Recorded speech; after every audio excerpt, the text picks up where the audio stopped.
What do you want from me, Kay?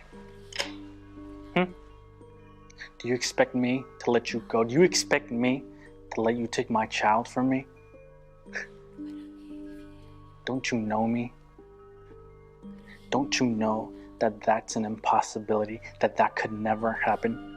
That I would use all the power that I have to keep something like that from happening. Don't you know that? Okay. Now in time, you'll feel differently. You'll be glad I stopped you now. I know that. I know that you blamed me for losing the baby.